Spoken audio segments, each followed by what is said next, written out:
What's going on, everyone? I'm the Intel, and today I want to discuss the upcoming Saints Row Reboot, which launches in only a couple weeks. I'm personally super excited for this game. I've been playing Saints Row for a large chunk of my life. I basically grew up playing Saints Row. I love almost every single entry, and I've waited years and years to once again get excited about and play a new Saints Row game. So today I wanted to talk about the reboot, going over what I think looks good, what I'm excited for, and what I'm worried about.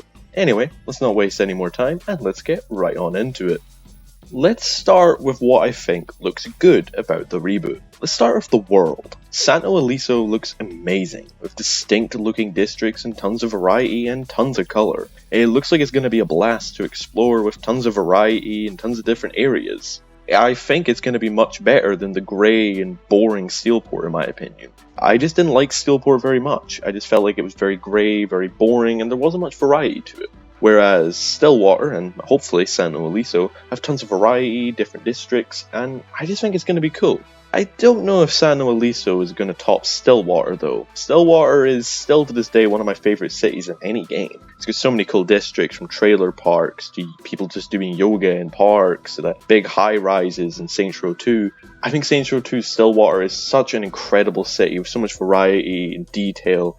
I don't know if Santo Ileso is going to be able to top that, but I'm excited to find out. The Saints Row reboot looks to have some of the most fun and engaging combat in the series yet, with some super stylish takedowns that look straight out of a John Wick movie. It looks super smooth and looks to be a blast.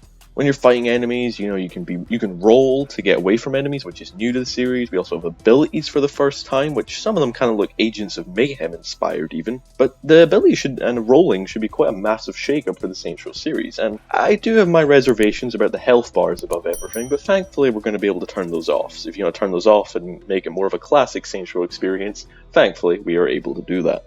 We can already create our characters in the recently released Saints Row Boss Factory demo, and character customization is easily the best in the series since Saints Row 2. And it's the same with weapon customization. It's pretty similar to Saints Row 4, but it's even better, allowing us to choose a different look for a weapon, like Saints Row 4. For example, you can turn your pistols into Star-Lord's blasters from Guardians of the Galaxy, and you can even change the colours on them to make them whatever colour you want, which is going to be really fun. Cars also have tons of customization. They even have unique abilities, like an ejector seat.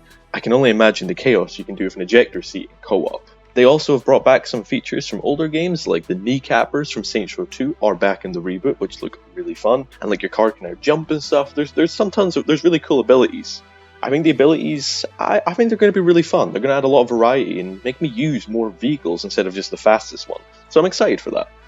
The gangs in this game probably won't top the Saints Row 2 gangs, or the Saints Row the 3rd gangs, but I do think they look varied and exciting. The Los Panteros seem closest to the older style of games. They've got big muscles, they've got big cars, and they're much more serious looking than the other gangs. The Idols seem almost like a new version of the Deckers from Saints Row the 3rd, and they seem interesting, but I'm concerned and curious about them. I hope they have a bit more to them other than just being a clone of the Deckers. Marshall Defense Industries is basically the new Stag from Saints Row the 3rd. They look very similar to Stag. They've got all the high-tech gear, and they seem to come in more near the end of the game, similar to Stag, so they'll probably have like tons of cool gadgets and stuff to take you down with, where you're going to be able to get like a VTOL, like in Saints Row the 3rd, that's where you finally get your first VTOLs, is when Stag come into the game, so that's why I assume Marshall will probably have a lot of the high-tech fun gear, like Stag from Saints Row the 3rd.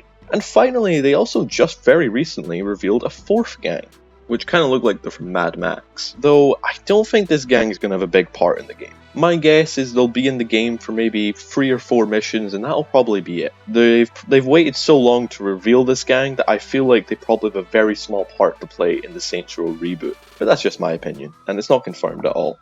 Now, let's talk about what I don't like the look of in the Saints Row reboot. Let's start with the elephant in the room. This game clearly had a very poor reception to its story, and I like to try and be optimistic regarding games in the gaming industry, as I think there's enough negativity in the gaming industry.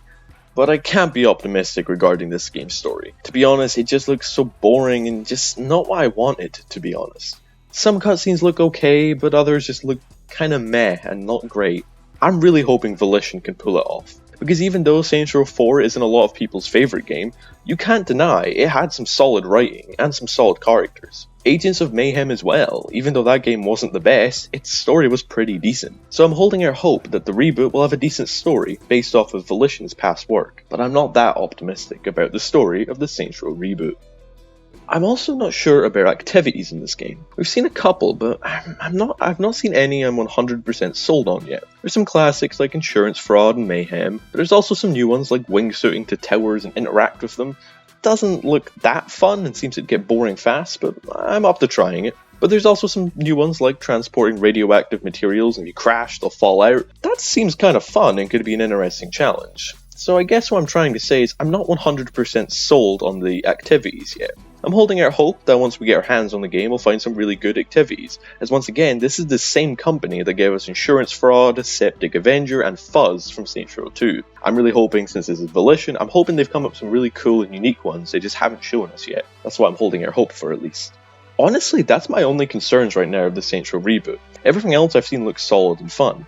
But again, these two major issues could be a make or break for the game. But like I've said previously, I'm holding out hope. Volition are an incredibly talented team and have made some of my favourite games of all time, so I have a large amount of faith that we will get a good game at the end of this. But anyway, that's all my thoughts on the Saints Row reboot, and if you enjoyed, leave a like and a subscribe, it would be greatly appreciated. But anyway, thanks for watching and have a lovely day.